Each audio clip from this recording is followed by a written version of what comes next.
Bonjour tout le monde, quel bonheur de vous retrouver. Regardez, ça y est, nous sommes sur les dimanches où il fait de plus en plus beau.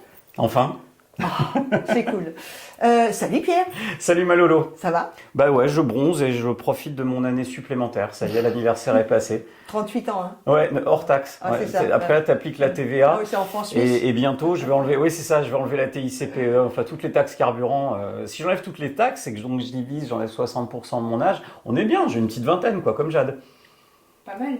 20 ans, Jade? 22. Oh là! Ah, tu vieillis, hein? Je viens de prendre ma Enfin, claque. Moi, je ne vous dirai pas mon âge. En tout cas, on est ravis de vous retrouver pour être en roue libre avec vous. Notre rendez-vous tous les dimanches qui arrive avec la nouvelle émission que vous pouvez voir évidemment toute la semaine. Vous êtes de plus en plus nombreux, ça nous fait vraiment plaisir. Continuez de diffuser auprès de vos amis, votre famille, cette émission où on traite de l'actualité et où on apprend des choses sur ce qui se passe sur la route.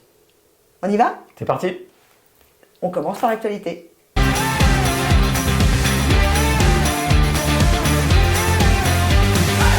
Et c'est l'actu dans le rétro, Pierre, et tu vas nous parler des plus gros excès de vitesse. Ouais, moins 1%. Moins de 1%. En fait, les gros excès de vitesse en France ne représentent que moins de 1% des excès de vitesse enregistrés.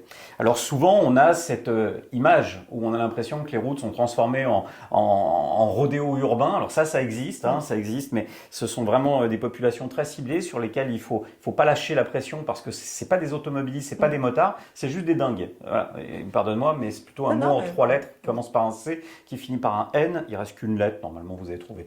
Et au final, eh bien, on jette toujours l'opprobre sur les usagers de la route qui, globalement, respectent les limitations de vitesse. La bonne nouvelle, c'est donc que seul 1% des excès de vitesse constatés sont des gros excès. Pourquoi je dis ça? Oui, alors, juste une chose. À partir de quand on est considéré comme gros excès de vitesse? Plus de 50. Ah! Et voilà. Ça ne fait que 1% des vitesses relevées. Alors déjà, il faut revenir sur la légende. Il n'existe pas en France de délit de grand excès de vitesse. Ça n'existe pas, il n'y en a pas. Il y a des catégories d'infractions, mais pas de délit. En revanche, pour les excès de plus de 50 à l'heure, qu'est-ce qu'on risque? Une suspension de 3 ans de son permis de conduire, une grosse amende, 1 500 € à la louche, grosso modo. Donc c'est quand même relativement dissuasif. Et 6 points sur le permis de conduire ensuite. Donc, de toute façon, quoi qu'il arrive, vous risquez de le perdre, ce permis de conduire. Mais, n'oublions pas ça, la majorité des excès de vitesse constatés, c'est des tout petits. De 0 à 10 ou de 0 à 20? C'est ça. Enfin, 0, 1. Oui, pardon. Oui. Et quand tu regardes ça, eh bien ça pèse pour les 2/3, 3/4 des recettes du ministère de l'économie et des finances sur les radars. Donc en fait, qu'est-ce que je suis en train de vous dire? Je suis en train de vous dire que ces automobilistes qu'on a vus, alors je sais qu'en Charente, il y en a un qui a été pris à 170 au lieu de 70 à l'heure. Et il va y avoir des problèmes. Non mais, on va être honnête, il va y avoir des gros soucis. Ça arrive. Évidemment, ça défraie la chronique. Évidemment, on voit ça dans les notifs de nos smartphones. Mais la réalité, c'est que globalement en France, on respecte les limitations de vitesse. Continuons donc de respecter dans de grandes majorités les limitations de vitesse, voire tout le monde, ce serait complètement bien. Tiens, alors après les routes de France, on va s'arrêter à Lyon. Pourquoi? Alors parce que durant le mois d'août, la ville de Lyon a décidé de faire payer le stationnement. Donc jusqu'à présent, c'était gratuit. Ouais. Mais en fait, pendant le mois d'août, ils vont le faire payer parce qu'ils souhaiteraient augmenter de quasi 1 million d'euros les recettes dans ce domaine-là. Voilà, c'est quand même beaucoup. Mais alors, faut pas s'arrêter là parce que les tranches horaires pour les véhicules les plus lourds, ils seront majorés de 50 centimes par heure. Ah oui, donc ça fait un bon montant. Ah, c'est la double sanction. Moi, ça me gêne ces trucs-là parce que tu sais, c'est la période où on était habitué à ça. Moi, je me rappelle quand j'étais petit, on partait en vacances, on pouvait se permettre de laisser la voiture en voirie. Moindre des choses, quoi. Maintenant, on te pousse quand tu pars en vacances à de toute façon, vu que c'est payant, il va falloir que tu la mettes ailleurs. Alors, je comprends la logique. La logique qui est de se dire il faut libérer des places de stationnement en ville. Ouais, mais bon, quand on n'a pas de place, on fait comment? C'est une politique délibérée. De toute façon, à chaque fois qu'il y a une connerie, Lolo, c'est Paris, Montpellier, Lyon, Grenoble et Bordeaux. Ouais. Ah bah tiens, Bordeaux, puisque tu en parles, on va s'y arrêter. Là aussi, on va se prendre cher au niveau du stationnement, surtout si on a un type de voiture. Ouais, on pourrait faire une petite balade à Bordeaux tous les deux. Ouais, on pourrait faire un petit truc sympa. Oui. Mais on va pas stationner la voiture. Non. On va plutôt sortir sur la route des Médocs, la fameuse route de la pharmacie. C'est ça. Il faut savoir qu'il y a une pharmacie qui s'appelle la pharmacie des Médocs là-bas, qui est absolument drôle. Médoc, jeu de mots, humour. En fait, qu'est-ce qui se passe à Bordeaux? Eh bien, ça y est, le maire de Bordeaux applique la stratégie du matraquage lorsque tu es un petit peu trop lourd. C'est-à-dire, grosso modo, tous les véhicules qui sont supérieurs à un certain tonnage, y compris hybrides, les hybrides aussi. Alors, électrique aussi, hein. ouais, tout le monde. tous nos amis, tous ceux C'est qui lourd, tu pensaient... payes plus cher. C'est ça, c'est la grossophobie finalement appliquée aux voitures. Ouais. Et bien ça, c'est un petit peu gênant parce qu'en fait, à travers ça, qu'est-ce qu'on fait? La voiture, qu'elle soit plus lourde, ok, bon, d'accord, c'est une réalité. Sauf qu'on vient d'inciter les Français à changer leur voiture, à acheter des véhicules hybrides, à acheter des véhicules électriques, des véhicules hybrides, les véhicules hybrides deux moteurs, plus lourds. Et bien maintenant que vous avez bien appliqué la loi et bien fait ce qu'on vous a dit de faire, vous allez braquer. un coup de matraque et c'est reparti, vous partez à Bordeaux, vous allez être majoré sur vos tarifs de stationnement. Ça n'a pas de sens, aucun. Eh bien c'est pas grave. On crée quoi? Un clivage entre nous les usagers. Alors après avoir opposé les vélos aux motards et aux automobilistes, maintenant on oppose ceux qui ont des plus petites voitures à ceux qui en ont des plus grosses et ça marche. C'est-à-dire qu'on est toujours en train de se taper les uns sur les autres. Je vais répondre avec juste le nom de notre association. 40 millions d'automobilistes. Le but, c'est pas de se taper les uns sur les autres parce qu'au final, quand ça aura augmenté bien sur l'électrique, bien sur les hybrides, eh ben on fera augmenter les autres et on appliquera la majoration, on fera monter les prix des stationnements pour tous. Donc voilà, attention, restons solidaires sur la route. Quand il y a le pied qui entre dans la porte, c'est fini, on peut plus refermer la porte. Bon, bah en tout cas, voilà l'actu de la semaine. En gros, on va payer plus cher tout. Bon, ben, c'est pas grave. Hein. Enfin, c'est pas grave. Si, c'est grave, il y en a marre. Allez, Et moi, 40 j'en millions rajoute d'automobilistes. J'en rajoute une. Moi, j'ai entendu Emmanuel Macron, 3h30. Hein. Courageux, j'ai tout écouté. Pas un mot sur les automobilistes. C'est vrai, rien. Rien. C'est-à-dire la mobilité en France, c'est devenu du caviar. C'est-à-dire, grosso modo, elle est appliquée uniquement pour ceux qui ont les moyens de s'acheter une voiture qui coûte cher. Et comme elle coûte cher, et qu'elle sera plus grosse, elle sera plus lourde et ils paieront plus cher. Et le président de la République n'a pas eu un mot, un seul, sur la mobilité. D'accord. Voilà, gênant quand même. Enfin, je trouve, je sais pas, monsieur le président, quand vous sortez de chez vous, alors je sais qu'on avait un super président avant qui mettait un casque quand il était sur son scooter, mais on a toujours eu des présidents qui étaient fiers d'être dans des voitures. Je pense à Chirac, je pense à voilà. Et là, du jour au lendemain, il n'y a plus un mot, voilà, plus rien. Donc c'est fini. Il faut relancer le travail, mais pendant ce temps-là, on met en place les ZFE. On va en parler avec Jean-Marc Bellotti de la FFMC bientôt, là dans quelques minutes. Donc on veut les gens au boulot, mais on veut leur interdire d'aller bosser, parce que je vais te faire marrer, les ZFE, c'est applicable en semaine, quand les gens bossent. Ça vous laisse sous-entendre que 40 millions d'automobilistes a un grand avenir devant lui, pour nous, et puis que évidemment on en reparlera régulièrement dans les prochains rendez-vous de En roue libre. On arrête l'actu, parce qu'on va passer à C'est quoi ce truc? Ça nous concerne, hein, de toute façon, automobilistes, motards, tout ce qui se passe sur la route. Ce sera donc Et c'est le rendez-vous des panneaux. Avant de retrouver Pierre pour notre rendez-vous Ça me gonfle, on accueille Jade qui était avec nous sur l'actu bien sûr, et Victorine qui est avec nous aujourd'hui à la place de Gabin, qui a un petit problème de santé pas très grave, mais qui ne pouvait pas être avec nous aujourd'hui. Salut Victorine. Salut. Ça va? Oui, ça va. J'adore ce visage. Grand sourire. Alors Victorine, c'est toi qui prends le lien sur C'est quoi ce truc? Tu vas nous parler d'un panneau un peu particulier. Oui, c'est ça, des panneaux de descente dangereuse. Je ne sais pas si vous connaissez. Alors de mémoire, il y a comme une porte avec un pourcentage, Et avec un chiffre. Une petite voiture aussi. Ce panneau définit toutes les routes et les autoroutes avec des dénivelés importants. Ce panneau, comme tous les panneaux dangereux, sont représentés avec un triangle rouge, un fond blanc. Et donc, comme on le disait tout à l'heure, il y a une voiture qui est en pente et le dénivelé est représenté avec un pourcentage. Alors ça c'est important parce que des fois, moi ça m'arrive de faire beaucoup de routes et c'est vrai que c'est des panneaux qui t'annoncent vraiment que attention, et c'est pas simplement mets le pied sur le frein, mais adapte aussi ta vitesse. Ah ouais, c'est important ça. Ils sont mis juste avant la pente. En général, c'est 10% pour les routes et 4% pour les autoroutes. Très bien. Donc c'est quand même assez conséquent. Moi, je sais que personnellement, il y a une rue comme ça à côté de chez moi, je la monte pas en voiture. J'ai Ah ouais. trop peur de caler. Ouais. Allez vraiment, ah ouais, Ah non oui, mais ça va être ta vraiment, Twingo. Oui. Tu prends de l'élan. Tiens d'ailleurs, on va en profiter, on va mettre ce panneau-là sur le grand écran, voilà, comme ça vous le voyez. Et donc justement aussi pour les panneaux de montée dangereuse, le symbole de la voiture a totalement disparu, il y a seulement la pente avec le pourcentage de dénivelé. Et donc justement, est-ce que vous savez ce que représente 5% de dénivelé sur la route? Non. Oui, mais vas-y, je te laisse. Ah. Vas-y. Merci, c'est gentil. Donc tous les 100 mètres, on descend de 5 mètres. Ah ouais, donc du coup, 10%, ce que aime beaucoup prendre Pierre quand il est sur son vélo, quand il fait les Pyrénées, par exemple, ou les Alpes, c'est tous les 100 mètres, ça monte ou ça descend de 10 mètres. Ah ouais, c'est fou, quoi. Ah, c'est fou. Parce que moi, je l'ai fait à pied, déjà, des fois. Alors, en vélo, pouh. Et Pierre, il fait du vélo musculaire. Il n'y a pas de vélo électrique. Bon, c'est cool, merci beaucoup. Et j'ai pas fini. Ah, pardon. Parce que forcément, qui me dit panneau dangereux, dit aussi infraction et sanction. Ah. Donc, lorsque un usager a un véhicule ayant un fort poids total autorisé en charge, circule sur une voie qui lui est interdite à cause de sa charge, il peut être soumis à une amende de 750 € pour une personne physique et 3 750 € pour une personne morale. Une entreprise, quoi. Une société. Oui, Ah oui, je savais pas. Non, je savais pas. Et si cette voie comporte en plus une descente dangereuse, l'infraction peut aller jusqu'à 1 500 € d'amende. Ah ouais. C'est logique. Suspension de permis aussi de 3 ans. Ouais, c'est logique, on prend trop de risques. Oui. Et est-ce que tu connais la petite astuce, alors je sais pas si elle est vraie et si ça marche, de comment se garer quand on est dans une rue très en pente justement? Tu montes ou tu descends? Elle monte ou elle descend ta Elle pente? descend. On s'en moque? Bon, peu importe. Tu me parles de ton levier de vitesse? Ouais. Ouais. Et les roues tournées vers le Ouais. trottoir. En roue, tourner vers le trottoir et Ouais. mettre en marche arrière ou en marche avant selon. C'est ça. Mais ça marche plus avec les boîtes automatiques. C'est vrai. Donc C'est avec les boîtes automatiques, on tourne le volant sur le trottoir. Ouais. Mais si on est resté à l'ancienne, la boîte de vitesse ça marche un À l'ancienne, il y en a encore beaucoup, même des voitures neuves qui ont Oui. le levier de vitesse. Bon, je crois qu'on a fait le tour. Oui. Les filles, vous êtes parfaites.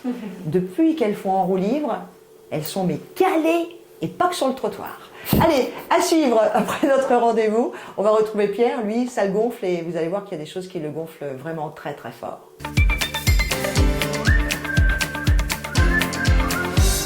Ça le gonfle et attention parce que j'ai l'impression que ce que va nous dire Pierre aujourd'hui va tous nous gonfler.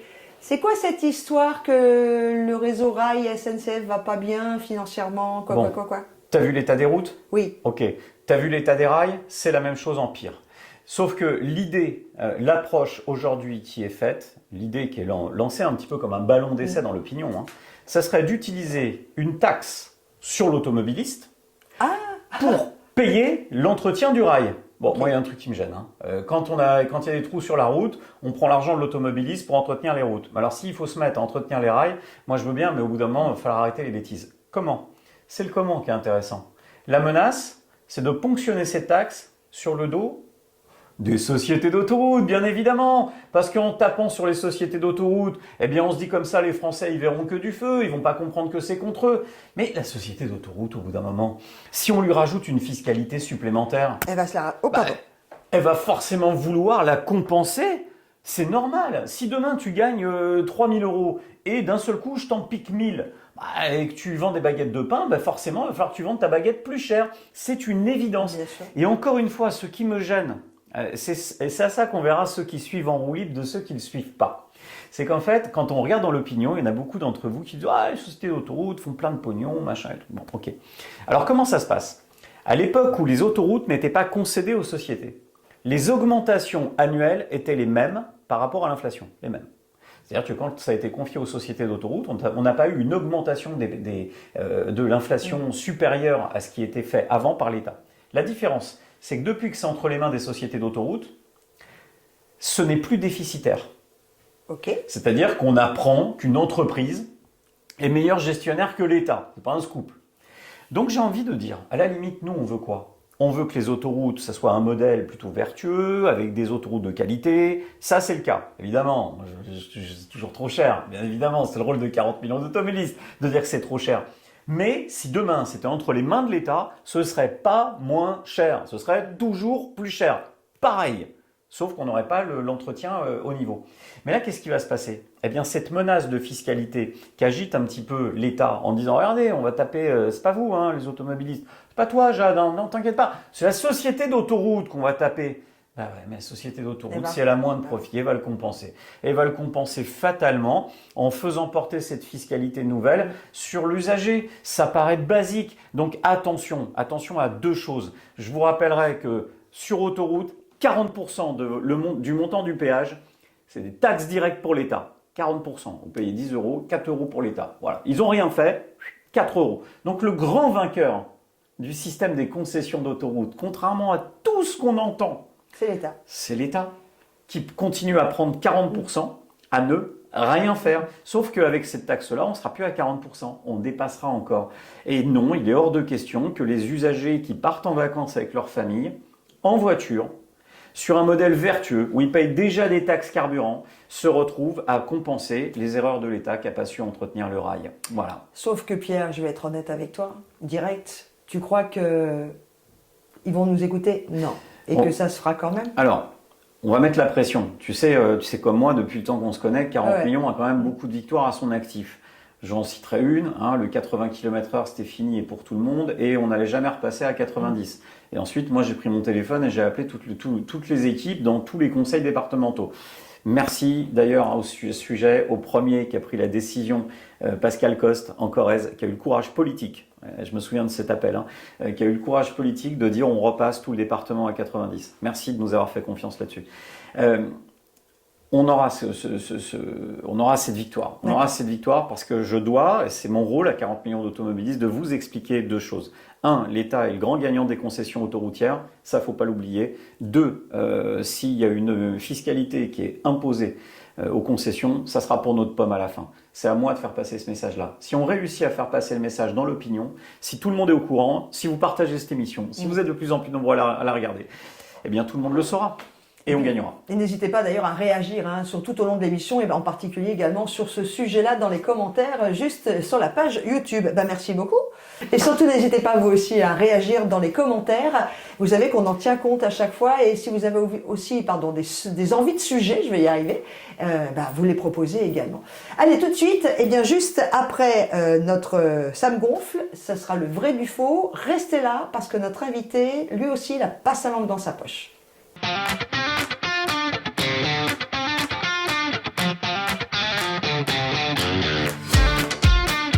Et nous voici arrivés au moment du débat, enfin tout du moins du vrai du faux, de ce moment où l'on prend le temps d'expliquer les choses. Et si vous êtes motard, ça va d'autant plus vous intéresser, Pierre, car on reçoit Monsieur Jean-Marc Bellotti. Salut Jean-Marc. Bonjour. Le coordinateur de la Fédération française des motards en colère. Vous êtes Paris, exactement? De Paris, Petite Couronne. Et Petite Couronne. Comment ça va? Bien, très bien. Vous êtes en colère? Toujours. La FFMC se porte de mieux en mieux puisqu'on nous embête de plus en plus. Donc c'est assez malheureux. Non mais c'est ça, nous on a un va problème. être tranquille. On a un problème dans nos associations respectives, puisque 40 millions, plus grosse association d'automobilistes, et FFMC, leader incontesté chez les motards. Mais on a le même problème, c'est que c'est toujours dans les moments où c'est calme, on voit les pièges arriver, on essaye d'en parler et on a du mal parce que on est très peu entendu.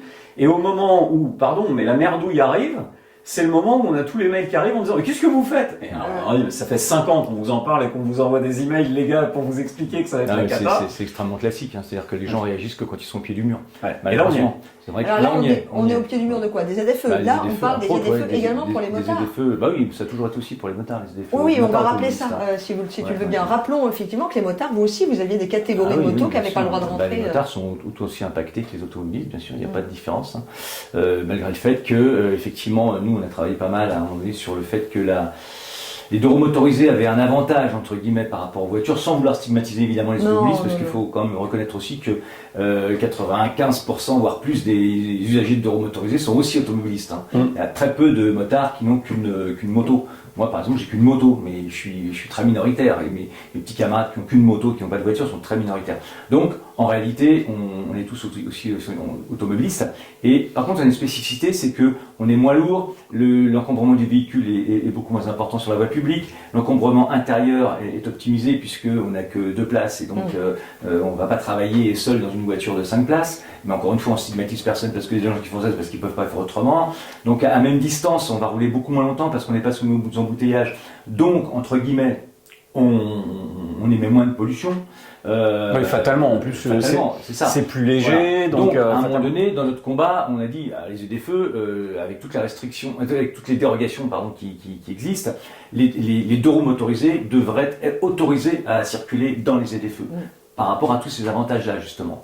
Bon, on n'est pas entendu, et de toute façon, depuis très longtemps, depuis 2010 ou 2011, je crois, à l'époque ça s'appelait ZAPA, Zone d'action prioritaire de l'air, parce que c'est pas d'aujourd'hui qu'on se bat contre ça, on avait tout de suite identifié qu'il y avait un vrai problème social. C'est-à-dire qu'en gros, on interdisait aux plus démunis de pouvoir circuler, aller travailler, aller se soigner, aller au loisir, on a le droit. Hein. Et tout confondu là, auto, moto. C'est à vous de dire je conduis par plaisir ou je vais me rendre au parc d'attractions avec ma bagnole. Parce qu'aujourd'hui, malheureusement, la voiture et la moto sont considérées comme des engins de déplacement et plus de plaisir. Bon, pourquoi pas, mais c'est pas notre idée à nous en tout cas. Et donc voilà, ces ZFE-là, en fait, c'est vraiment un vrai problème antisocial. Et d'ailleurs, c'est c'est la plus grosse restriction de circulation depuis la dernière guerre, quand même. Hein. Parce que les grosses restrictions de circulation, c'était sous l'occupation allemande. Hein. Pas oublier quand même. Alors, c'est vrai qu'il y a des gens qui hurlent quand je dis ça, mais c'est la vérité. Alors après, on n'est pas... Il y a eu le Covid aussi. Oui, et au Covid. Bon, oui, et puis on n'est pas, si je peux me mais- permettre, M. Bellotti, pardon, on n'est pas autant que, on est plus aujourd'hui que ce qu'il y avait comme véhicule ou comme habitant. Bien sûr, bien sûr. pour la Mais première. le principe de dire vous n'avez pas le droit de circuler avec votre voiture, ou alors il va falloir présenter un laissez-passer, parce que c'est ce qui est en train de se décider plus ou moins, en disant voilà, vous aurez le droit, les petits rouleurs auront le droit de circuler, mais il va falloir qu'ils s'inscrivent. L'usine mais, à gaz. Alors, c'est Jean-Marc, impossible. T'as entendu ce que je disais au début de l'émission. Moi, ce que je comprends pas, c'est qu'en fait, on dit en France que les Français travaillent pas assez. Qu'il faut une réforme des retraites. Je veux pas dire que je suis pour, je suis contre, on s'en fout. En tout cas, c'est ce qui ressort. C'est que, soi-disant, les Français devraient aller plus au boulot. On parle de supprimer des jours fériés. Ok, pas de problème. Moi, je peux tout entendre politiquement. Après, on est d'accord, pas d'accord. Mais il y a juste une chose qui me choque. C'est que les ZFE, c'est l'interdiction d'aller bosser Ouais, c'est ça. pour ceux qui ont pas la bonne moto, pas la bonne voiture. C'est ça. Parce que les ZFE, Et qui n'ont pas, Et les qui moyens, habitent pas et qui au n'ont bon pas les endroit. moyens Ouais, forcément voilà. de mais l'acheter. Hein. telles qu'elles sont C'est ça. imaginées. Les week-ends, on te dit, oh, c'est bon, les week-ends, il n'y aura pas de ZFE, tu peux rouler. Mais moi, je bosse la semaine, comment je vais faire Ouais. Comment il fait le mec qui commence à 8h30 au bureau? Tu vas lui dire, non mais t'inquiète pas, vendredi soir, c'est bon, tu peux y aller. Et j'ai vu aussi un autre truc qui est totalement délirant. Tu as aussi toutes les gardes d'enfants. Alors, comment ça fonctionne? Papa ou maman qui a la garde et l'autre. Ouais. Souvent, en principe, quand les couples divorcent, c'est que ça se passe pas top, hein, sinon on reste ensemble. Et souvent, tu as quoi? Tu as récupération par le papa ou la maman à l'issue des cours le vendredi. Mais le vendredi à 16h30, les ZFE, elles sont pas encore en dérogation. Donc tu as des gens qui peuvent pas aller chercher leurs gamins parce qu'en fait, ça tombe pas le vendredi à partir de 20h ou je sais plus quelle heure c'est, à la fin des ZFE ou samedi, et que c'est juste au moment où eux n'ont pas le droit d'y aller avec la voiture. Avec l'autre parent qui va évidemment dire bah tu te débrouilles, c'est pas mon problème. C'est une catastrophe sociale. On empêche les gens d'aller au boulot, dans une France qui a besoin d'aller bosser. On empêche les Français d'aller chercher leurs gamins à l'école. Non mais sans déconner. On est tombé sur le crâne ou pas? Oui, Alors- c'est un truc de fou parce que, en parlant de ça, je rebondis là-dessus sur ce que tu dis parce que lors Après, du j'ai une dernier question à vous confinement, poser, les gars. le dernier confinement, rappelez-vous, tout le monde à 20h était sur les balcons en train d'applaudir les gens qui venaient. On parlait pas de ZFE là à l'époque. Non. On était bien content que les gens qui bossaient en banlieue, enfin qui habitaient en banlieue, viennent bosser à Paris. Parce que qu'est-ce qui se passe? Que ce soit Paris ou Marseille ou les grandes villes qui sont touchées par ces ZFE, en fait les gens n'y habitent pas parce qu'ils n'ont pas les moyens d'y habiter. Donc en fait ils s'exportent vers la petite couronne, la grande couronne, etc. Donc ça crée un besoin, ça génère un besoin de transport et les moyens de transport n'existent pas, ou ne sont pas assez performants. Donc en gros, il y a double peine pour ces gens-là. Un, ils n'ont pas les moyens d'habiter dans les grandes villes, donc ils s'exportent. Et deux, on leur dit, bah, maintenant que tu t'es exporté, tu peux plus rentrer avec ta bagnole. Pendant le confinement, on les applaudissait. Alors, merci les flics, les pompiers, Les infirmières, soignants, les soignants. ceux qui ouvraient les magasins d'alimentation, etc. Enfin, tous ceux qui faisaient vivre la France à cette période difficile, on les applaudissait. Maintenant, on les a complètement oubliés. On leur dit, bah, restez dehors, on n'a plus besoin de vous. Et moi, ce qui m'énerve, il y a un truc qui m'énerve, c'est ces nouveaux éléments de langage, pardon, c'est que lorsque aujourd'hui on essaie de défendre nos droits, c'est-à-dire on parle des ZFE, on dit c'est un truc antisocial, c'est un truc qu'on marche sur la tête, voilà. Alors avant, on aurait dit vous êtes des résistants, vous êtes des combattants, ou à la limite vous êtes des activistes. Aujourd'hui, le gros truc, c'est vous êtes des populistes. Alors Pannier-Runacher, Pannier-Runacher, elle arrête pas avec ça, cette bobo là, elle arrête pas. C'est quand t'es pas d'accord avec elle. Nous sommes des populistes, nous sommes des complotistes, nous sommes peut-être aussi des climato-sceptiques, mais ça prouve le dédain de cette classe-là, c'est-à-dire de la classe politique vis-à-vis des petites gens. Jean-Marc Bellotti. Voilà. Et des gens normaux de toute façon. De la Fédération française des motards en colère. Jean-Marc Bellotti. On l'a allumé là. Et alors Jean-Marc Bellotti, je vais vous demander de mettre la casquette de la Fédération française des motards en colère et Pierre de mettre la casquette 40 millions d'automobilistes.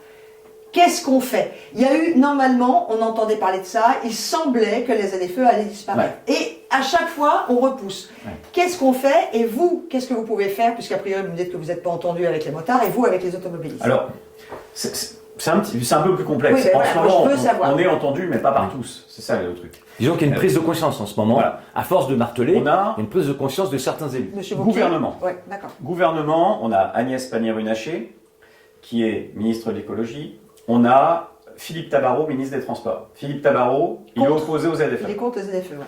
Agnès Pannier-Runacher, c'est elle qui a le dossier. On n'a pas de peau. Il faut reconnaître qu'on n'a pas de bol quand même. Et elle... Est-ce qu'elle est vraiment pour à 100%? Alors, oui. Et ce qui me gêne chez Agnès Pannier-Runacher, c'est ce qu'elle essaye de tricoter actuellement.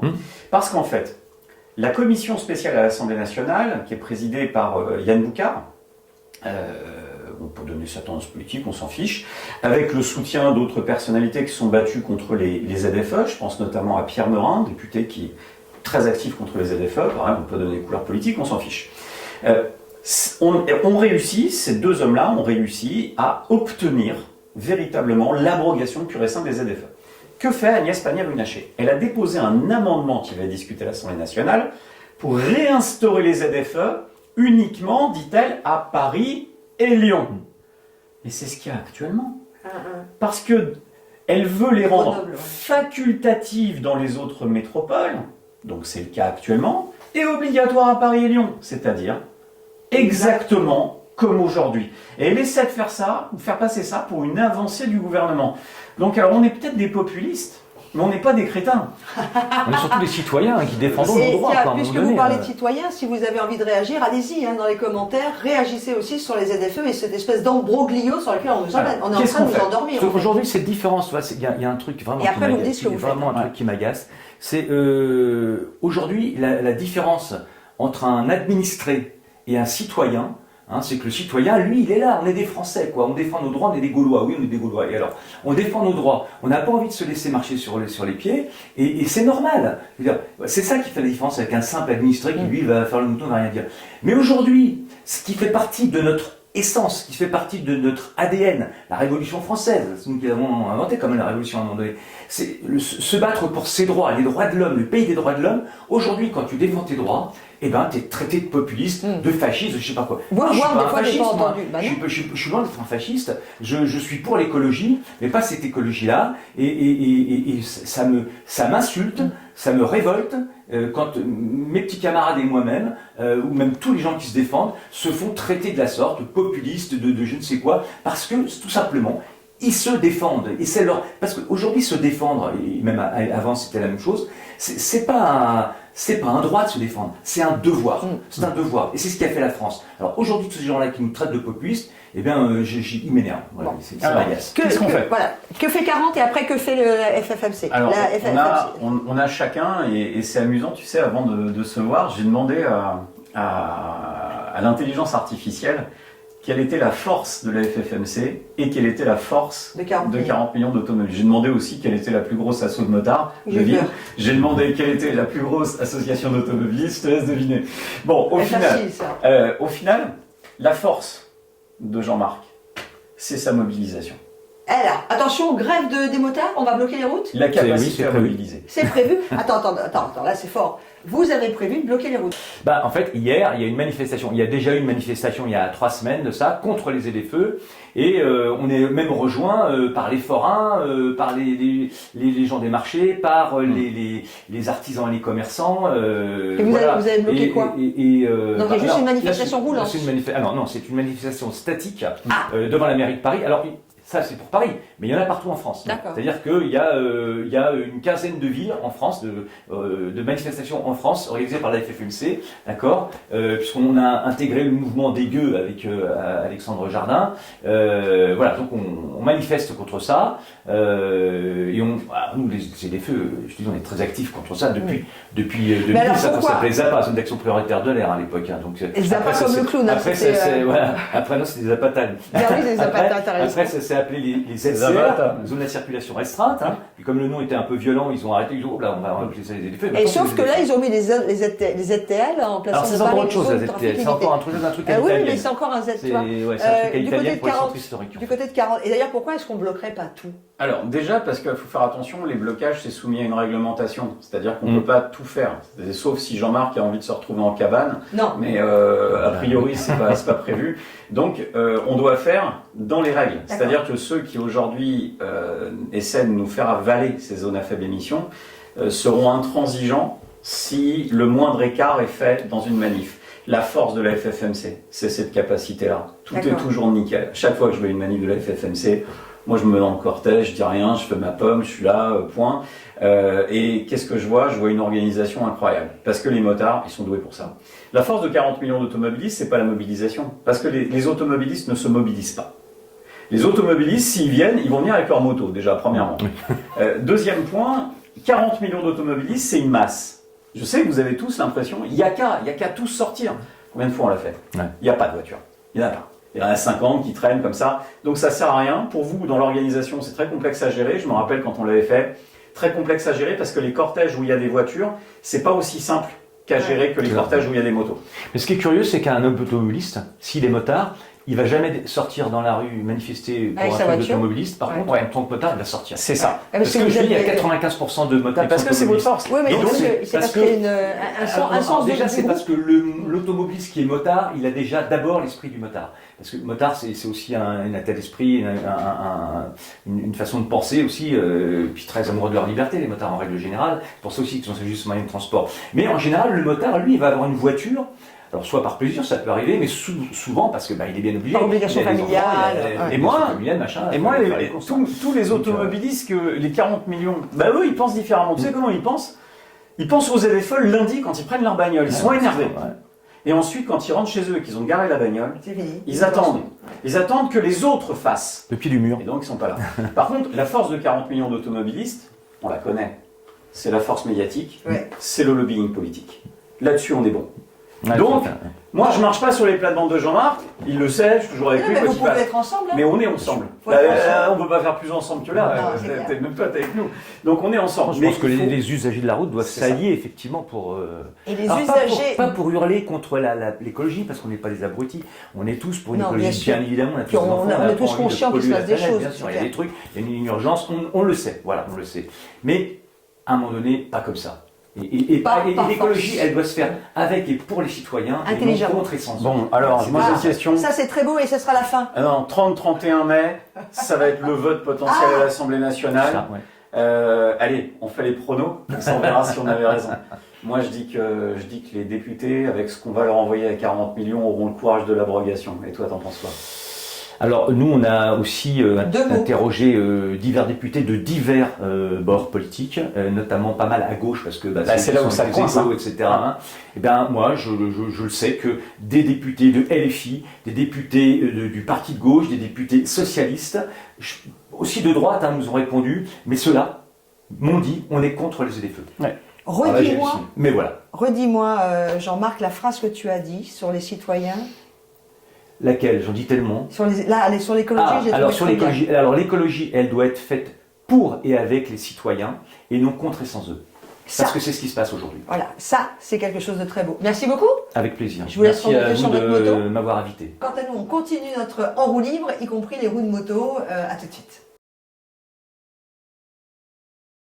Nous voici arrivés pratiquement à la fin de notre rendez-vous en roue libre. On retrouve Victorine avec la chronique Le saviez-vous, histoire incroyable. Exactement. À Tartare, dans le Rhône, des gendarmes ont arrêté un conducteur qui roulait sans permis de conduire depuis 28 ans. Hein? Oui, 28 Non, ans. mais le mec, ça fait 28 ans qu'il conduisait, il n'a jamais passé son permis. Si, Ah, justement. Donc en fait, c'est parti d'un simple contrôle routier de vérification pour un défaut de contrôle technique qui s'est transformé en une découverte assez étonnante. Donc justement, il y a une série d'infractions cumulées par cet automobiliste.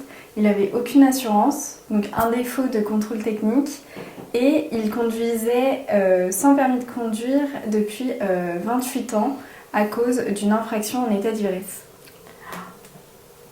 oh. Oui. Mais alors, ils l'ont... C'était le champion.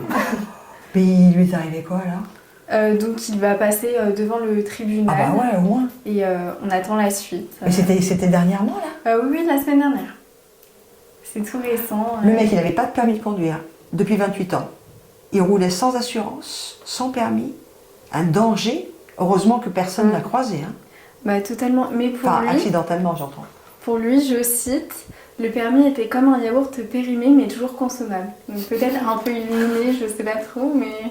Non, mais en fait, ce que ça... Alors, je vais évidemment pas le protéger, loin de là, mais quand on se fait avoir... Je me souviens, on avait un ami avec Pierre qui était motard dans la... Comment on appelle ça? La police montée. Et il avait fait des livres sur les excuses. C'était il y a une dizaine d'années, des petits bouquins sur les excuses qu'on donne quand on se fait arrêter, ou les phrases qu'on sort quand on se fait arrêter. Ben voilà, ça pourrait rentrer dedans. Totalement. C'est quand même. C'est C'est comme un incroyable. yaourt périmé, c'est ça? Le permis, c'est comme un yaourt périmé, Mais toujours mais consommable. toujours consommable. Oh là là. Ouais, enfin, il y a une date quand même. Hein. Après, il y a un moment, si ton yaourt il fait 2 ans. Donc ce fait divers, c'est l'occasion de rappeler que rouler sans permis consiste en un délit extrêmement grave. La conduite sans permis de conduire concerne notamment 2% des accidents mortels. Donc les autorités rappellent que conduire sans permis de conduire constitue un délit passible d'une peine pouvant aller jusqu'à 1 an de prison et 15 000 € d'amende. Ouais. Et là, on parle bien de délit et non pas d'infraction. Oui. Voilà, là, ça tombe sous le coup de la loi. Eh bien, merci Victorine. Avec plaisir. Bon, après, faites pas ça. Hein. Enfin, soyez prudents aussi. Et puis, une assurance, un permis de conduire, c'est quand même plus pratique pour rouler. Merci beaucoup. Salut Majad. Salut, À bientôt. comme On se d'habitude. retrouve dimanche prochain. C'est ça. Victorine, bisous. Pierre, qui est derrière les caméras, bisous.